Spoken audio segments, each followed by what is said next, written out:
The house I should have left. The day I realized they were gone. I always thought my parents would be there. Not just in the literal sense, but in the way people expect the calls, the check-ins, the occasional visit. I never imagined they'd just disappear. Not for a day, not for a week, but for years. I was 12 when they left. Officially, they had to move for work, but anyone could see the cracks in their story. The truth was simpler and crueler: they didn't want to be parents. At least, not the kind I needed them to be.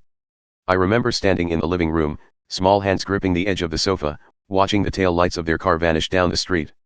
I expected them to return, to hear a knock, to see their faces in the doorway. But the days passed, and no knock came. No faces. Only silence, heavy and accusing. My sister and I grew up fast.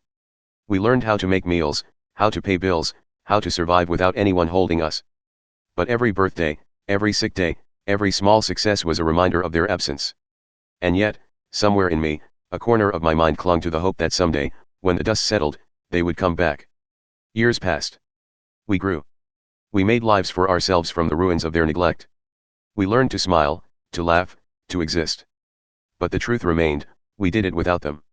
And then, one day, years later, the message came. A text. An email. Something formal. They were back. They wanted help. They needed us. I remember staring at the screen, disbelief freezing my fingers. The same people who abandoned me, who left me to navigate childhood alone, now expected me to respond. Expected me to open the door. Expected me to forgive. And that's when I realized, I didn't have to. I didn't want to. I would not. Years built without them. I can still feel the weight of those years, pressing down on my chest like a physical thing. Years without guidance, without protection, without even the smallest acknowledgement that we existed. My sister and I became our own parents by necessity. We learned how to cook, how to budget, how to comfort each other during the nights we cried ourselves to sleep. Every scraped knee, every failed test, every heartbreak was ours to handle alone. And somewhere along the way, I realized something: we were doing just fine. Better than fine. We were surviving. We were thriving. And yet, there's a quiet, gnawing ache that never leaves. A hollow where love and attention should have been.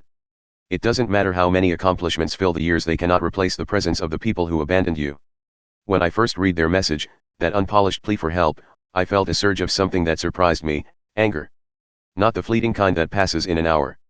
Deep, steady, all-consuming anger that has spent years fermenting in my chest. How dare they?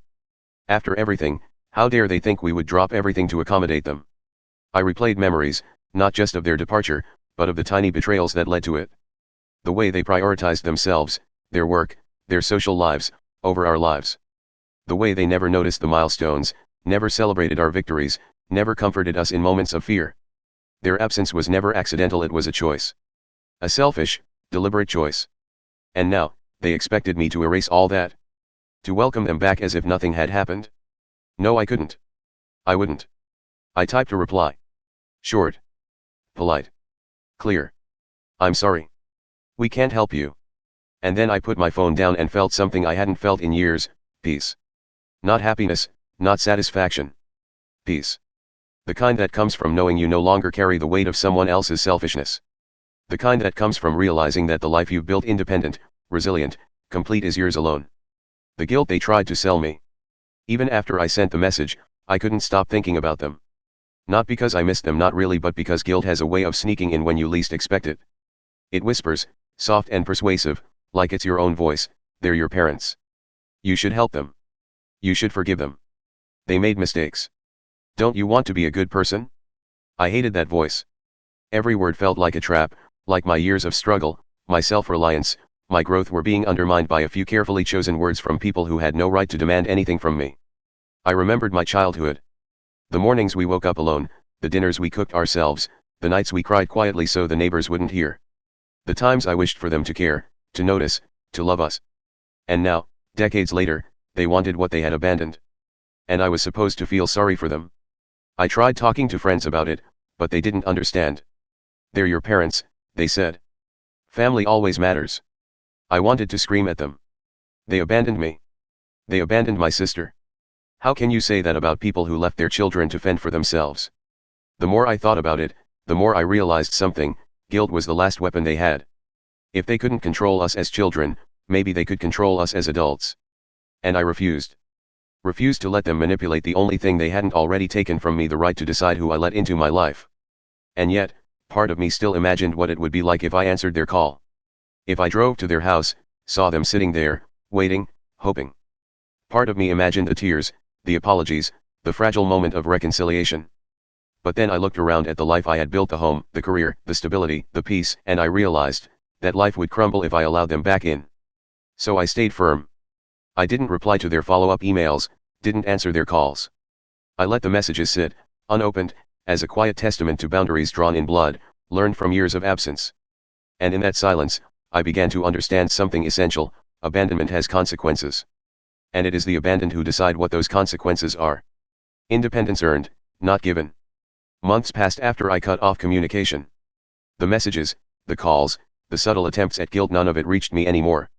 I had grown immune, not because I was heartless, but because I had built walls out of necessity. Walls that had protected me since I was 12. Walls that were strong enough now to withstand anything they sent my way. I started noticing the little things I had accomplished without them. My apartment, tidy and comfortable, filled with books I had chosen myself. My sister, thriving in her own career, her own life, confident and self-sufficient. Our shared memories of hardship had forged a bond stronger than any parental love we had lacked. Sometimes, I catch myself smiling at the independence I fought for. Not arrogance, not pride, but acknowledgement. I did this. We did this. Without their guidance, without their care, without them at all. And that knowledge, painful as the memories of abandonment still are, is liberating. I've also begun to forgive myself. Not them, not yet, but myself. For the anger I carried. For the resentment I nursed. For the nights I cried silently, wishing for a family that never existed. I forgive myself for wanting something that wasn't mine to have. I forgive myself for surviving.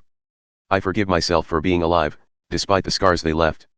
Every now and then, I imagine seeing them on the street, or in a cafe, or even receiving a random call.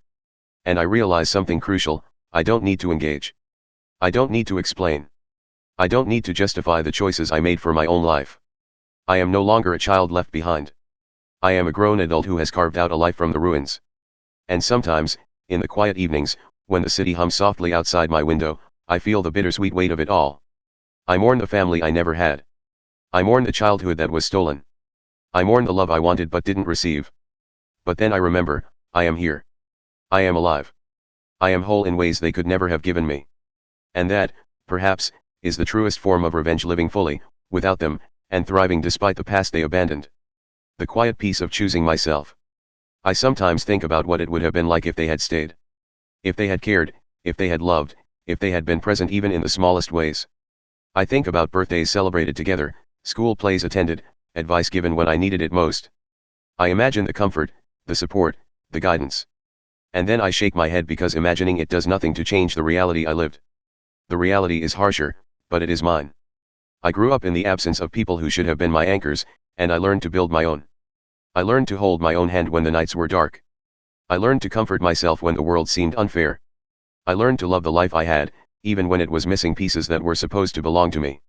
And now, decades later, when they appear in my thoughts or my dreams, or even in that old email asking for help, I no longer feel the pang of desperation that would have once forced me to respond. I feel a quiet, firm acknowledgement: this is not my responsibility anymore. Their choices created consequences, and I have the right to live free of them. I've begun to understand the strange, bittersweet lesson of abandonment. It teaches you to survive, yes, but it also teaches you to value yourself above those who did not value you. It is a harsh education, one I would not wish on anyone, but it is my reality. And I have made it mine, completely. I don't hate them, not fully. I don't carry vengeful anger anymore. I carry memory, experience, the scars, and the growth, and a quiet understanding that some people are gone, and some love is unreachable. And that is okay. Because I have something they cannot take, me. My life, my choices, my independence. And in that, there is a peace that is bittersweet, yes, but real. Some nights, I sit on my balcony, looking at the lights of the city. I breathe, and I think about the years I survived without them. I think about the years I built for myself, the love I nurtured with my sister, the life I chose to claim. And I smile, softly. Not because everything is perfect, not because the wounds have vanished, but because I chose myself. I chose to live. I chose to be whole. And in that choice, I am finally free.